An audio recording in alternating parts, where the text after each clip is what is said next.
kutochimhanya cherusira musingazivi. Aiwa pana reketise rhythm. Yes. Ready, we ready. Burn up. Padashewa Saspons kwane NDPM Munongo nata kumanya Kungeye WBM Munongo nanjimanya Wato moto pakuto itaka flemu Munona nanjimanya Dato patopu kuspread onge jemu Aye wandrogo manya Pawara chonda kuitonge vandemu Aye wandrogo manya Munongo na chivunza itandemu Anogochuna Oyo ndela vuva mwevaka manya kuda kuita vavu vakati ida chechavoti mavu Vanoona ndembeda Anga swikene vavu Babashalo vauze kuti Oya misa rhythm Inini alright inini vana bye Nekangote Pakuda kumanywa mazita Munona vesenche beta Kumanya kuboda beketa Chona ini andesko cheta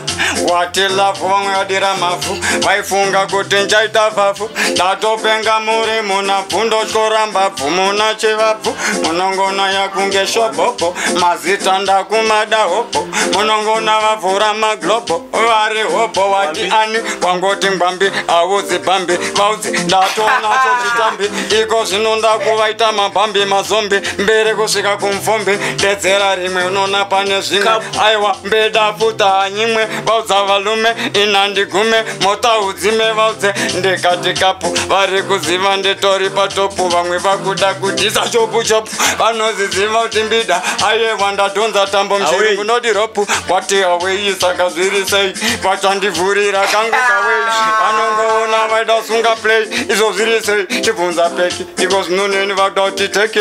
Sakala zindango cheki Munongona mani we meki Iko zvino aiwa we weki Aiwa kuita kutaura maleptopu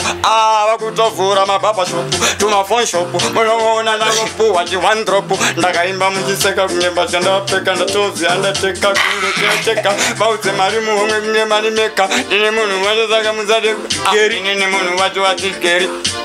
Aiwa mbida kuseri Amonga ndise mujeri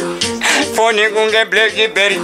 Taura rimwewe wakungonyarara machen Unoona kusvika kumaten Mbere yakusvika kusweden Ndakuvarova sankamen Kuvabaya kunge Jackson Dadamutsa kunge Regen Munongona nyangwe Maxensen Aiwa inini wati Jekira Dixie Arikusunga chambakana mix Ndukutova vari 46 Munongona kapu nao madrinks Aiwa ndatogadzira malinks Taura rimwe zita usanyarare Aiwa inini hanipererwe Wakuda kuti chipasi Nasi hapana maslippers Aiwa yamuka finasi Munongona ya dipasi mane